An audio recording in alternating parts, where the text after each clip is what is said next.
عاليني بيدي دمك دمنا ويفهنا.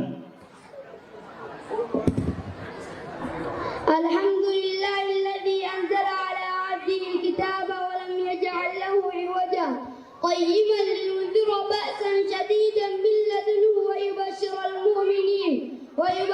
المؤمنين الذين يعملون الصالحات أن لهم أجرا حسنا. تبارك الذي نزل الفرقان على عبده ليكون للعالمين نذيرا. وننزل من القرآن ما هو شفاء ورحمة للمؤمنين. قل لئن اجتمعت الإنس والجن على أن يأتوا بمثل هذا القرآن لا يأتون بمثله ولو كان بعضهم لبعض ظهيرا.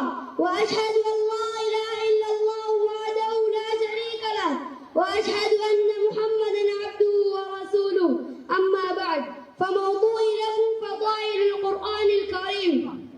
القرآن وحي الله كما في حديث أبي هريرة رضي الله عنه قال قال رسول الله صلى الله عليه وسلم ما من الأنبياء نبي إلا قد أعطي من الآيات ما مثله آمن عليه البشر وإنما كان الذي أوتيت وحيا أوحى الله إلي فأرجو أن أكون أكثرهم تابعا يوم القيامة.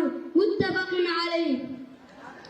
كما في حديث أم المؤمنين عائشة رضي الله تعالى عنها أنها أرسلنا هشام رضي الله عنه سأل رسول الله صلى الله عليه وسلم فقال يا رسول الله كيف يأتيك الوحي؟ فقال رسول الله صلى الله عليه وسلم أحيانا يأتيني مثل صلصلة الجرس وهو أشد علي فيفسم عني وقد وعيت عنه ما قال.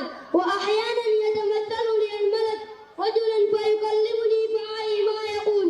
قالت عائشة رضي الله عنها ولقد رأيته ينزل عليه الوحي في يوم شديد البرد فيفسم عنه وإن جبينه ليتفسد عرقا.